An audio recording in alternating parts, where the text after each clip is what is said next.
the technology likely to have the greatest impact on the next few decades has arrived. And it's not social media, it's not big data, it's not robotics, it's not even AI. And you'll be surprised to learn that it's the underlying technology of digital currencies like Bitcoin. It's called the blockchain. Blockchain. Now, it's not the most sonorous word in the world, but I believe that this is now the next generation of the internet, and that it holds vast promise for every business, every society, and for all of you individually. You know, for the past few decades, we've had the Internet of Information. And when I send you an email or a PowerPoint file or something, I'm actually not sending you the original, I'm sending you a copy. And that's great. This is democratized information.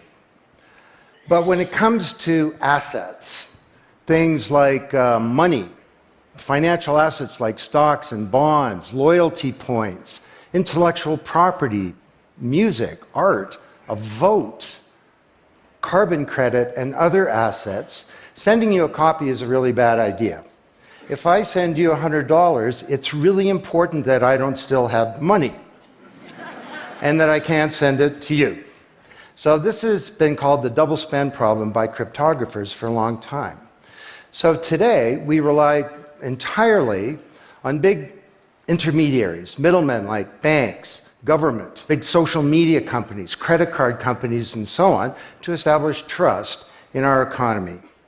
And these intermediaries perform all the business and transaction logic of every kind of commerce, from authentication, identification of people, through to clearing, settling, and record keeping. And overall, they do a pretty good job, but there are growing problems. To begin, they're centralized. That means that they can be hacked, and increasingly are. And JP Morgan, the US federal government, LinkedIn, Home Depot, and others found that out the hard way. They exclude billions of people from the global economy. For example, people who don't have enough money to have a bank account. They slow things down. It can take a second for an email to go around the world, but it can take days or weeks for money to move through the banking system across the city. And they take a big piece of the action, 10 to 20%, just to send money to another country. They capture our data, and that means that we can't monetize it or use it to better manage our lives. And our privacy is being undermined. And the biggest problem is that overall, they've appropriated the largesse of the digital age asymmetrically. And we have wealth creation, but we have growing social inequality. So what if there were not only an internet of information, what if there were an internet of value? Some kind of vast, global, distributed ledger running on millions of computers and available to everybody, and where every kind of asset, from money to music, could be stored, moved, transacted, exchanged, and managed, all without powerful intermediaries. What if there were a native medium for value? Well, in 2008, the financial industry crashed, and perhaps propitiously, an unknown or anonymous person or persons named Satoshi Nakamoto created a paper where he developed a protocol for a digital cash that used an underlying cryptocurrency called Bitcoin. And this cryptocurrency enabled people to establish trust and do transactions without a third party. And the seemingly simple act set off a spark that's ignited the world, that has everyone excited or terrified or otherwise interested in many places. Now, don't be confused about Bitcoin, okay? Bitcoin is an asset. It goes up and down, and that should be of interest to you if you're a speculator. More broadly, it's a cryptocurrency. It's not a fiat currency controlled by a nation state, and that's of greater interest. But the real pony here is the underlying technology. It's called blockchain. So, for the first time now in human history, people everywhere can trust each other and transact peer-to-peer. And trust is established not by some big institution, but by collaboration, by cryptography, and by some clever code. And because trust is native to the technology, I call this the trust protocol. Now you're probably wondering, well, how does this thing work? Fair enough. Assets, digital assets like money to music and everything in between, are not stored in a central place, but they're distributed across a global ledger using the highest level of cryptography. And when a transaction is conducted, it's posted globally across millions and millions of computers. And out there around the world is a group of people called miners. These are not young people, they're Bitcoin miners. And they have massive computing power at their fingertips, 10 to 100 times bigger than all of Google worldwide. And these miners do a lot of work. And every 10 minutes, kind of like the heartbeat of a network, a block gets created that has all the transactions from the previous 10 minutes. And then the miners get to work trying to solve some tough problems. And they compete. And the first miner to find out the truth and to validate the block is rewarded in digital currency, in the case of the Bitcoin blockchain with Bitcoin. And then, this is the key part, that block is linked to the previous block and the previous block to create a chain of blocks, and everyone is time-stamped, kind of like with a digital wax seal. So if I wanted to go and hack a block and say, pay you and you with the same money, I'd have to hack that block, plus all the preceding blocks, the entire history of commerce on that blockchain, not just on one computer, but across millions of computers simultaneously, all using the highest levels of encryption in the light of the most powerful computing resource in the world that's watching me. Tough to do. And this is infinitely more secure than the computer systems that we have today. Blockchain, that's how it works. So the Bitcoin blockchain is just one. There are many. The Ethereum blockchain was developed by a Canadian named Vitalik Buterin. He's 19 years old. And this blockchain has some extraordinary capabilities. One of them is that you can build smart contracts. It's kind of what it sounds like. It's a contract that self-executes. And the contract handles the enforcement and the management, performance, and payment. The contract kind of has a bank account too, in a sense, of agreements between people. And today, on the Ethereum blockchain, there are projects underway to do everything from create a new replacement for the stock market to create a new model of democracy where politicians are accountable to citizens. So, to understand what a radical change this is going to bring, let's look at one industry, financial services. You recognize this?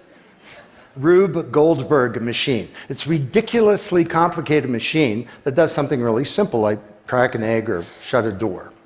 Well, kind of reminds me of the financial services industry, honestly. I mean, you tap your card in the corner store and a bit stream goes through a dozen companies, and each with their own computer systems, some of them being 1970s mainframes, older than many of the people in this room. And 3 days later, a settlement occurs.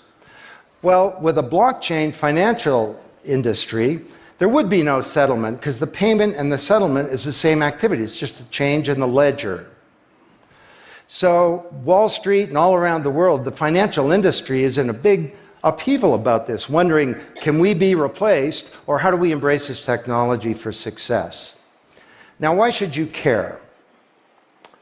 Well, let me describe some applications. Prosperity. The first era of the Internet of information, brought us wealth, but not shared prosperity, because social inequality is growing. And this is at the heart of all of the anger and extremism and protectionism and xenophobia and worse that we're seeing growing in the world today. Brexit being the most recent case. So, could we develop some new approaches to this problem of inequality? Because the only approach today is to redistribute wealth, tax people and spread it around more. Could we pre-distribute wealth? Could we change the way that wealth gets created in the first place by democratizing wealth creation, engaging more people in the economy, and in ensuring that they got fair compensation. Let me describe 5 ways that this can be done. Number 1, did you know that 70% of the people in the world who have land have a tenuous title to it? So you got a little farm in Honduras, some dictator comes to power. He says, I know you got a piece of paper that says you own your farm, but the government computer says my friend owns your farm. This happened on a mass scale in Honduras, and this problem exists everywhere. Hernando de Soto, the great Latin American economist, says this is the number 1 issue in the world in terms of economic mobility, more important than having a bank account.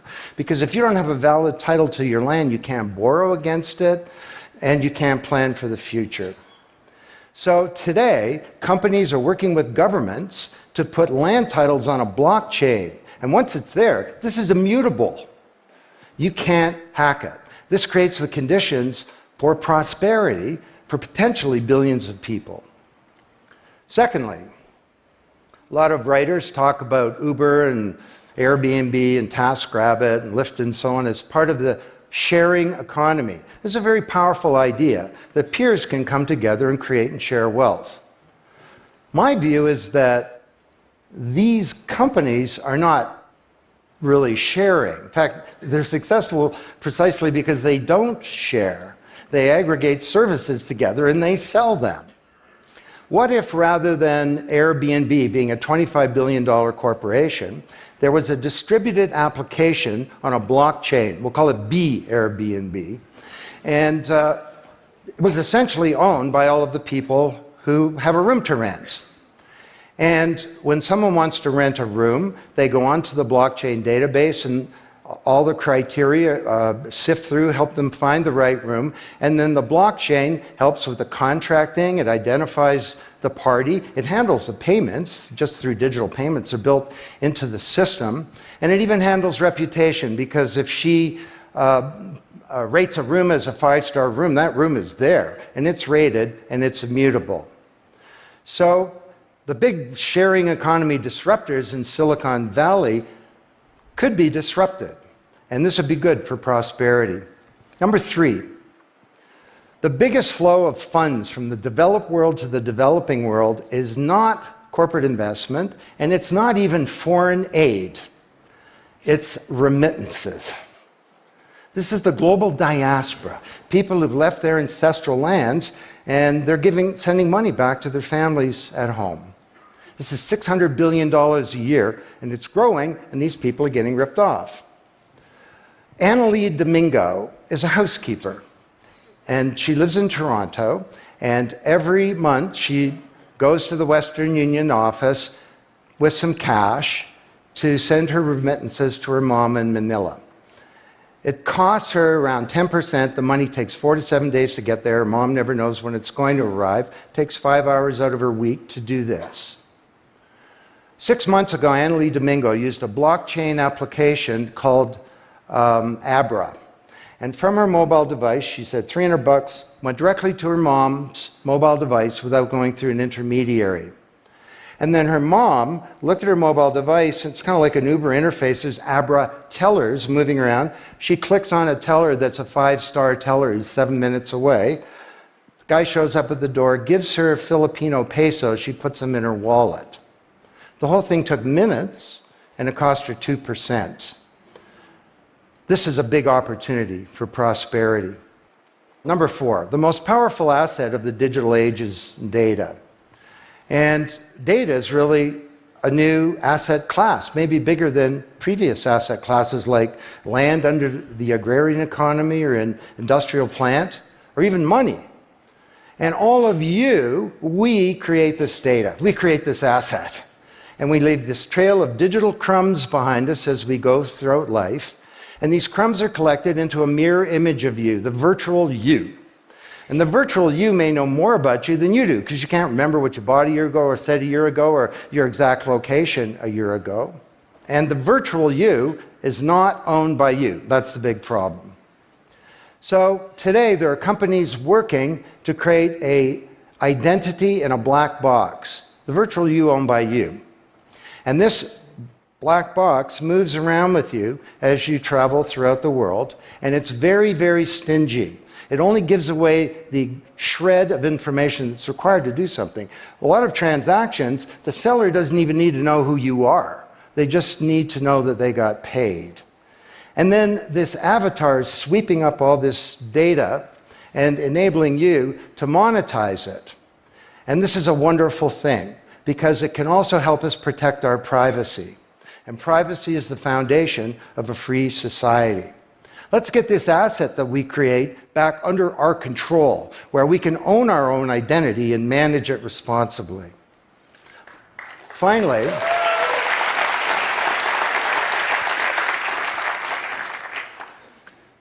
number 5, there are a whole number of creators of content who don't receive fair compensation because the system for intellectual property is broken. It was broken by the first era of the internet. Take music.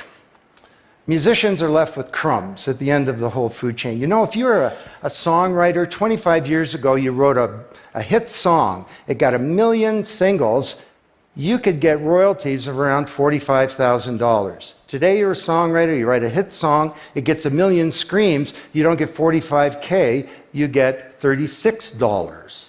Enough to buy a nice pizza. So Imogen Heap, the Grammy-winning singer-songwriter, is now putting music on a blockchain ecosystem. She calls it mycelium. And the music has a smart contract surrounding it. And the music protects her intellectual property rights. You want to listen to the song, it's free, or maybe it's a few microcents flow into a digital account. You want to put the song in your movie, that's different, and the IP rights are all specified. You want to make a ringtone, that's different. She describes that the song becomes a business. It's out there on this platform, marketing itself, protecting the rights of the author, and because the song is a payment system, in a sense a bank account, all the money flows back to the artist, and they control the industry rather than these powerful intermediaries. Now this is